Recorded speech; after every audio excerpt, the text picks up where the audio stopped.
মুরগি প্রতিদিন সবার ঘরে ঘরে রান্না হয় না, এমন ঘর কমই আছে। তবে মুরগি একজনে একভাবে রান্না করে। আমার মতো করে যদি এইভাবে মুরগি রান্না করে তাহলে পেলেট একেবারে চাইটা পুইটা খাইতে হবে। আসসালামু আলাইকুম আপুরা বাইরা, সবাই কেমন আছেন? আলহামদুলিল্লাহ, আপনাদের দয়ায় আমি কিন্তু অনেক ভালো আছি। আজকে একেবারে নতুন স্টাইলে মুরগি রান্না করব সবজি দিয়া। আর আজকের সবজি হলো পেঁপে আর আলু।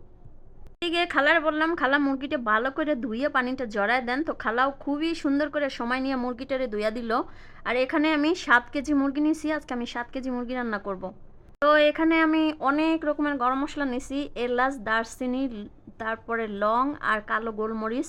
আর আমি আজকে রান্না করব সব কিছু বাটা মশলা দিয়ে। তো রান্না করার জন্য এখানে আমি বড় একটা ডেক বসাই দিছি। আজকে রান্না করতে এরকম বড় ডেকই লাগবে। আর এখানে আমি তেল, পেঁয়াজ দিয়ে দিলাম, আর তেজপাতা আর গরম মশলাগুলো একসাথে দিয়ে দিলাম। 7 কেজি মুরগির জন্য আমি কত পরিমাণ সবজি নিয়েছি, 3 কেজি পেঁপে আর 2 কেজি আলু। মোটমাট মুরগি আর সবজি মিলে 12 কেজি এখানে নিয়ে নিছি। আর 12 কেজি যেহেতু, সেই জন্য বড় ড্যাগেই রান্না করতে হবে।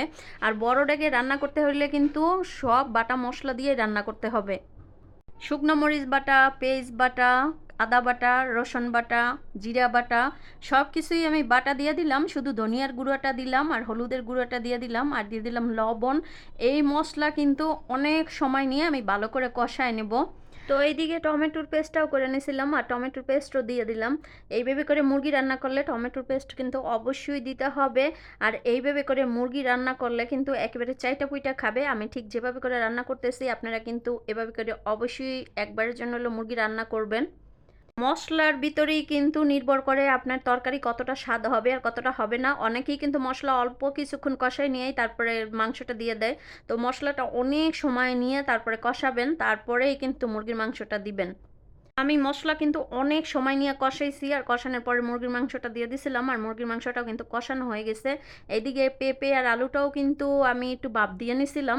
আর পানিটা জড়ায়া এই যে দেখেন, মুরগির যে আলগা একটা ঝোল আছে, এই ঝোলটা কিন্তু আমি দিয়ে দিলাম পেঁপের ভিতরে আর আলুর ভিতরে। আর এই ঝোলটা দেওয়ার কারণ হয়েছে, আমি যদি এখন পেঁপেগুলা মুরগির ভিতরে দিয়ে দেই তাহলে কিন্তু মুরগিটা গলে যেতে পারে। কারণ পেঁপে দিয়ে যে কোনো মাংস রান্না করলে তাহলে মাংসটা গলে যায়। এই জন্য কিন্তু এভাবে করে আগে পেঁপে কষায় নিবেন, তারপরে কষানো যখন হয়ে যাবে এভাবে গরম পানি দিয়ে তারপরে মুরগির ভিতরে দিয়ে দিতে হবে। পেঁপে দিয়ে কে কে মুরগি রান্না করেন আমি জানি না। পেঁপে দিয়ে মুরগি এইভাবে রান্না করলে কিন্তু মুরগির মাংসটা একেবারে আস্তে আস্তে থাকে আর পেঁপেটাও সিদ্ধ হয়ে যায় আর খেতেও কিন্তু অসম্ভব মজা হয়। তো পেঁপের যেহেতু আমি সিদ্ধ করে দিছি আর মুরগিটাও এক রান্না করা ছিল, তো আর নাড়াচাড়া করব না, আমি এরকম একটু জাকায়া টাকায় দিয়া তারপরে আমি কিন্তু চুলাটা অফ করে দিছি, কারণ একেবারে হয়ে গেছে। আর এখানে আমি 10 কেজি চালের ভাত রান্না করে নিছি।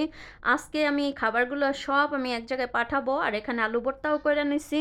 তো এক এক করে সব বক্সগুলা করা হয়ে গেছে। আর বক্সগুলো করার পরে একেবারে এই বক্সগুলো অনেকগুলা ব্যাগ হবে আর ব্যাগ বইরে বইরে পাঠা। এইভাবে করে মুরগি কে কে রান্না করছেন অবশ্যই কিন্তু কমেন্ট করে জানাবেন। আর ভিডিওটা অবশ্যই বেশি বেশি করে শেয়ার করে দিবেন।